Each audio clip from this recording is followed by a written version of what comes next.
Hamas ने कुछ ही घंटों में मान ली गलती, लौटा दिया श्री बिबाश का शव। नेतन्याहू ने दी थी धमकी।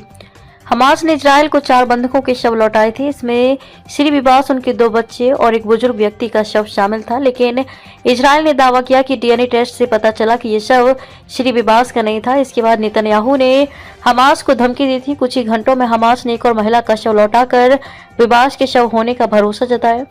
शुक्रवार को हमास ने रेड क्रॉस को एक और महिला का शव सौंपा है। इस बार दावा किया है कि ये शव इजरायली महिला श्री बिबाश का है। 7 अक्टूबर 2023 के हमले के बाद हमास ने श्री बिबाश और उनके 2 छोटे बेटों का अपहरण कर लिया था। गुरुवार को इजराइल द्वारा फिलिस्तीनी कैदियों की रिहाई के बदले बिबाश के अवशेष उनके दोनों बच्चों के साथ इजराइल को वापस किए जाने की बात कही गई थी, लेकिन डीएनए टेस्ट के बाद इजरायली अधिकारियों ने दावा किया कि जो शव सौंपा गया है वो श्री बिबाश का नहीं बल्कि किसी और महिला का है। रेड क्रॉस ने शवों को इजराइल को सौंपा। इजराइल के इस दावे के बाद हमास ने एक और महिला का शव इजराइल को सौंपा और फिलिस्तीनी गुट ने कहा कि ये श्री बिबाश का ही शव है।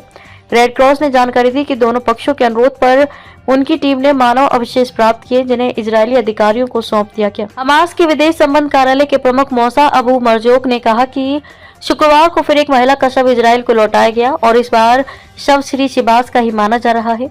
एक दूसरे हमास अधिकारी ने कहा कि उनका विश्वास है कि इस बार सही शव सौंपा गया है। परिवार ने पुष्टि की है कि हमास द्वारा लौटाया गया दूसरा शव इजरायली महिला श्री बिबाश का है, जिनके बेटे भी कैद में मारे गए थे। गलत शव मिलने पर भड़के नेतन्याहू। हमास द्वारा शवों को सौंपे जाने के बाद शुक्रवार को इजराइल की ओर से कहा गया था कि हमास द्वारा सौंपे गए शवों में श्री बिबाश का शव नहीं था। इजरायली सेना ने इसे युद्ध विराम का गंभीर उल्लंघन बताया था। इजराइल के प्रधानमंत्री बेंजामिन नेतन्याहू ने इसके लिए हमास को परिणाम भुगतने तक की धमकी दे दी थी। हमास ने गाजा में हुई भारी तबाही का हवाला देते हुए माना कि लाशों के आपस में बदल जाने की संभावना है। हमास ने मामले की जांच कर कुछ ही घंटों में एक और शव इजराइल को सौंपा था।